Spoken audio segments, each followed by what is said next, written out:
If you're just like myself, I tried so hard studying the ICT daily bias, but something just wasn't adding up, and that is what led me into creating this model that does not require a daily bias. If that sounds great, then let's get right into it. So the first thing we do in this strategy is to demarcate the range within which we are going to be trading, and that range is 8:30 to 11 New York Standard Time. After demarcating our range which we are going to be trading, that is from 8:30 to 11 New York Standard Time, the next thing we do is to look for any high or any swing low that is closest to price that we'll be expecting price to trade above or below, where we are going to start looking for a trade setup on the lower time frames.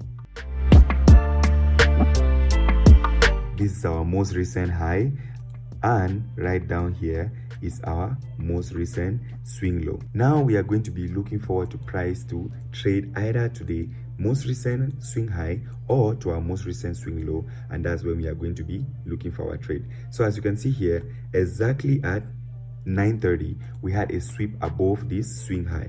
With this, I'm going to be dropping down now to the lower time frames to look for a trading setup. People always ask me in the comment section, why don't I just start looking for a trading setup, or why don't I demarcate my zone from 9:30 to 11 since I trade only as from 9:30? The reason why I don't demarcate my zone from 9:30 but I start demarcating it from 8:30 is because I want to give price this window of 1 hour to look for this liquidity that is either a swing high or a swing low, for price to take it out. Then I start looking for my trade at exactly 9:30. On the 5-minute time frame, we start forwarding price to see if we are going to get a good setup.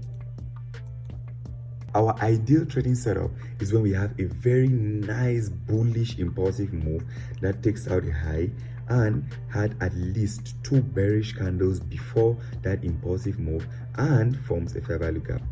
So looking at the price right now, you can see that it has a very good impulsive move that actually looks like our trading setup, and the impulsiveness of this move is actually 31 points.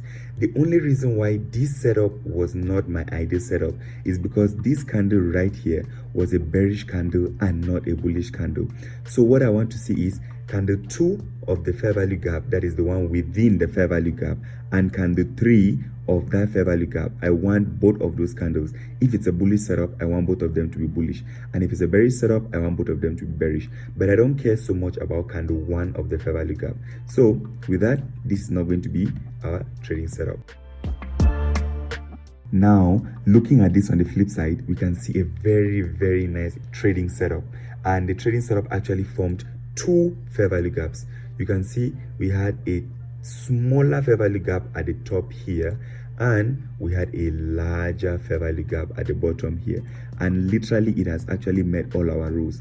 We had 2 bullish candles before this good impulsive move that actually took out this swing low here and formed 2 fair value gaps. Then the next thing is impulsiveness, and I said in my previous video, I want to start looking at the impulsiveness from the body of candle 2 of the higher fair value gap to the body of candle 2 of the lower fair value gap. And looking down here, you can see that the impulsiveness is above 25 points.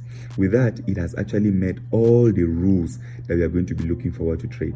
And now, based on what ICT told us, he told us when price forms 2 consecutive fair value gaps, we should take our trade on the second fair value gap, that is the high of candle 3 of the second fair value gap. We place our stop loss right at the top here. Then we look forward to taking our profit maybe on a swing low or something like that.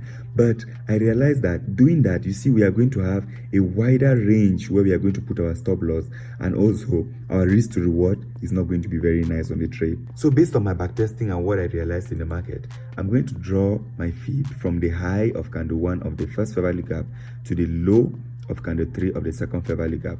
And as you can see, our 50% range is very close to the lower fair value gap.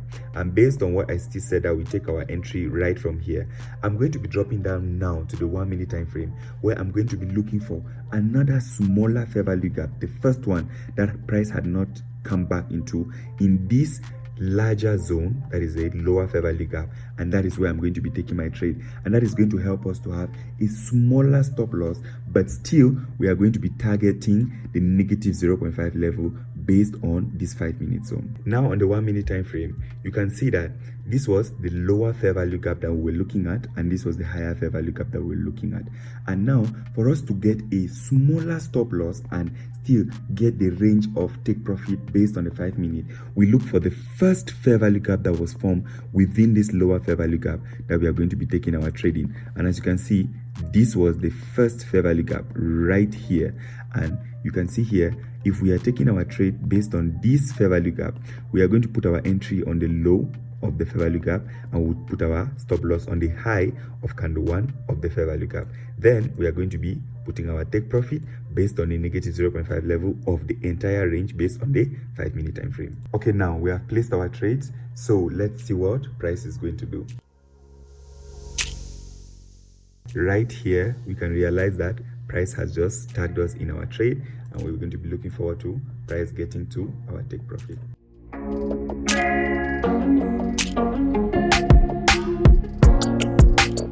That was a very close one. You can see sometimes you're going to have these kind of things where price just literally misses your take profit just for about 4 points and comes back all the way close to your take profit. But we still stay very strong to our setup because we know we have taken a very good setup, and we are going to still continue looking forward to price getting to our take profit.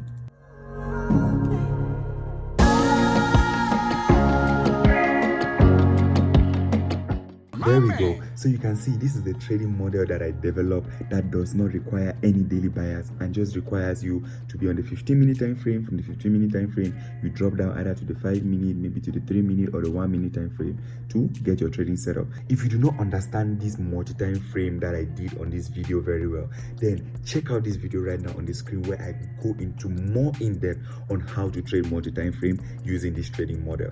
With that said, catch you guys in the next one.